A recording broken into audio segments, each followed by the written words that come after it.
Hello, Learn 11 class. Welcome to the lecture on listening, part 2. I lied. I'm not on this video lecture, but the next lecture I will be. So for now, you'll just hear my voice. Okay. So in the last lecture, we watched Julian Treasure's brief talk on the reasons why we're losing our listening skills and some tools for how to gain or strengthen our listening and the beginnings of communication as well. Skills back. Okay. I'll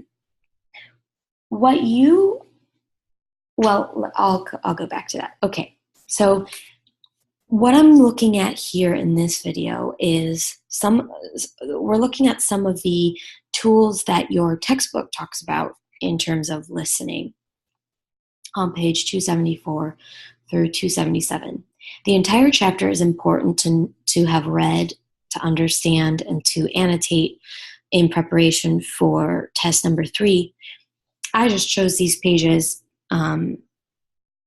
as important ones to put into my lecture because unfortunately I can't lecture on everything.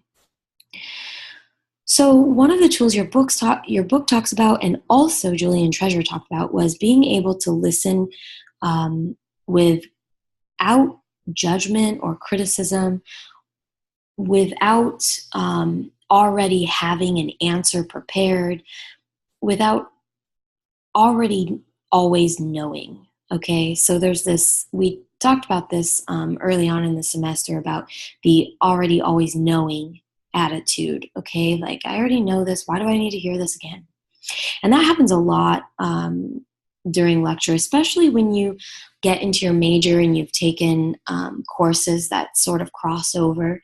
And so it's important to treat every lecture and every class as if it's brand new. And this is the way that we can continue to engage ourselves as students. It's as if it's the first day. We also want to be aware as when we're in class or when we're just in conversation with somebody, what our bodies are saying, and because our body language is speaking as well.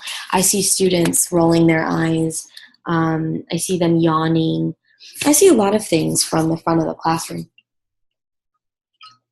And I can see when I've lost students as well, when they're sort of looking out the window or, dazing off. So just to be able to put that in check, to be self-aware of ourselves. And that doesn't mean that we can never lose focus. Okay, that's impossible. But whenever we are, if we just practice this a little bit every day, checking in with ourselves, we get better and better and better at it. Setting an intention is very important, and this kind of goes along with reserving judgment in the sense that if every class is a brand new day and a brand new class, we can set the intention to learn something new. Okay? We really have to be open to learning something new, and it may be unexpected, it may be a surprise, it may not be what we intended to learn at all, but it gives us something to focus on without really having to force it to happen.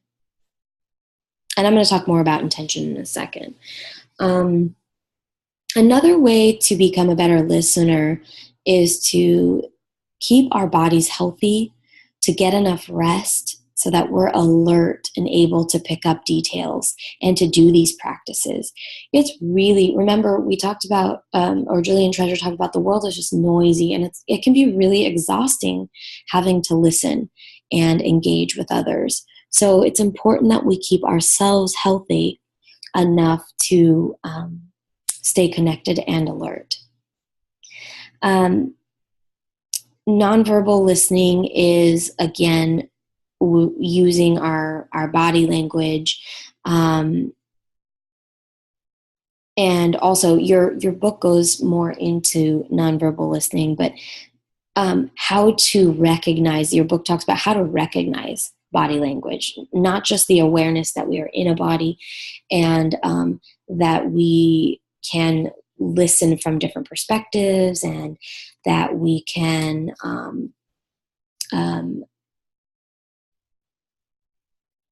reserve judgment and all of that, but that we can know what we're noticing with our nonverbal listening.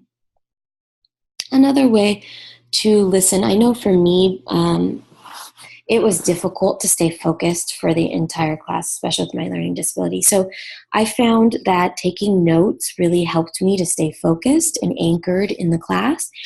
And when there wasn't anything to take notes of, like if we were having a class discussion and it was just really engaging, I actually listened better if I was drawing on my page. But every now and again, I lift my eyes to make sure I was catching all the body language that was going on around me. But if I sat and tried to engage for the entire time, I would start, dozing off with my eyes open. So doodling kept me moving and busy and focused. That might not be for everybody, though. Now, in the early part of your book, it might even be, it was chapter 2, I believe, on time management, I believe. On page 60, your book talks about be here now. And what your book says about be here now is that it means to do what you're doing when you're doing it, and to be where you are when you're there. And this is really good to keep in mind when we're learning how to listen more intensely and more intently with intention. Treasure also says that intention is very important to listening. That we can choose what we focus on, and whatever we choose to focus on and to listen to unfolds for us and can be a gateway for us to be curious and to learn more. Okay? So what I'm going to do now is, you can put your pens down now for a second if you were taking notes, and just listen to the sound of this bell. And when you hear the bell stop, put your hand in the air. Okay, I do this in the class too. Everyone closes their eyes and they do this exercise. So you're going to do it on your own, but notice when the bell sound ends. Okay, let me make sure I turn it up. Okay, here we go.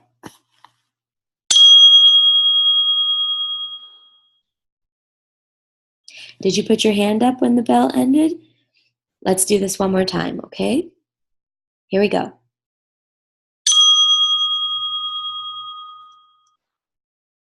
Excellent.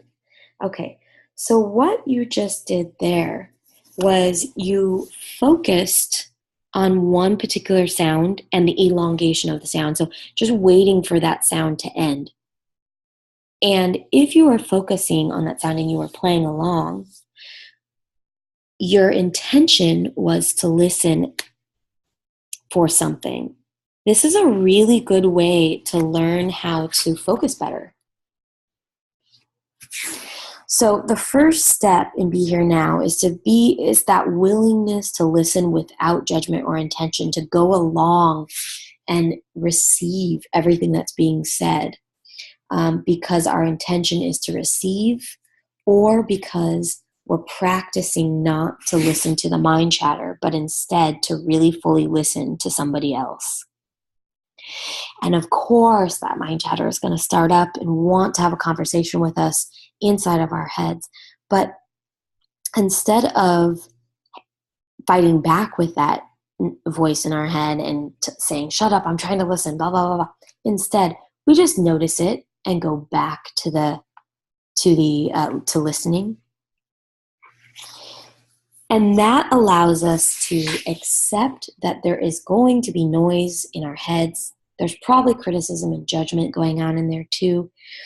And instead of engaging with it, we just choose to focus on something else and to dedicate our energy to focus somewhere else.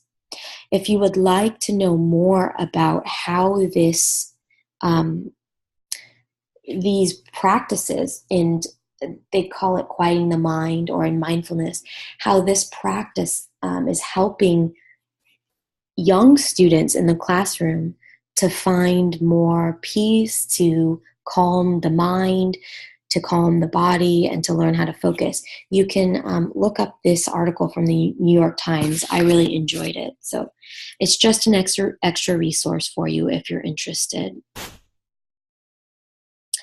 Now, what I would love for you to do is to pull out a piece of paper, if you haven't got one already next to you, and to just brainstorm for about 5 minutes here, maybe 10, and name some challenges or a particular challenge that you've experienced while trying to listen in the classroom. Okay, what are some of those challenges that you can remember having with listening? And then the other one is to kind of meet those challenges with solution-based thinking. So listen to the challenges closely for ways to help yourself listen better. Name some ways that you can stay present for what's being said in a conversation or in a classroom and what's not being said. And what's not being said oftentimes happens in verbal or nonverbal communication. So you can pause this video and go ahead and do this exercise now. Welcome back. I'm glad that you did that exercise, because some of the things that I hear about challenges in the classroom have to do with an instructor who speaks too quietly, accents. I hear instructors speaking too fast. I hear about classmates that are talking too much or moving too much. I hear about phones going off, all kinds of distractions, and some students have so much anxiety about being called on or having to participate that they can't listen to what the instructors are saying or to what is happening in the class. So these are just really broad, general ways of meeting those challenges. But some of the ways, some of the things that I like to keep in mind are remembering to celebrate all the differences, to celebrate, someone who's speaking quietly, somebody who has an accent, to really understand that my instructors are experts in their field. They have devoted a lot of time and energy and effort in learning what it is that they're teaching. And they learned it so they could teach it to me. And that's just, that really helps me receive somebody and also what they have to offer me with such a bigger, wider perspective and open heart, really. Also, I learned how to share my needs with my instructor. Now, that's not to say that every instructor needs to meet my needs individually all of the time. However, if I can't hear an instructor, I may have to move to the front of the classroom. If I can't see the board, so I can't follow along with the lecture, I'm going to need to move myself. So I might have to ask the instructor if I can move myself, or if we can make a room for me to sit closer, or if I can record the lecture so I can listen to it later. These are the kinds of things that, I'm taking responsibility for my own learning, but I'm asking for the, just making sure that it's okay that I do this in the classroom if there's a problem with it. And that's part of being an independent learner, finding what I need and finding a way for me to create that for myself, not necessarily asking the instructor to create something for me. Okay. But if I'm challenged with finding a way to create a solution for myself, that's when I'll speak with my instructor for sure and say, hey, I have this challenge. I'm really trying to think creatively of ways that I can listen better, that I can meet my own needs. Do you have any ideas? Working with classmates is also helpful. So asking our classmates if they can turn their cell phones off, or working with our classmates to get the notes that we need. These are the types of solutions that I'm talking about. And they are really creator and growth mindset approaches to learning and the learning environment. All right, so that concludes video number 2 for the listening lecture. And I just wanted to prepare you for the next lecture.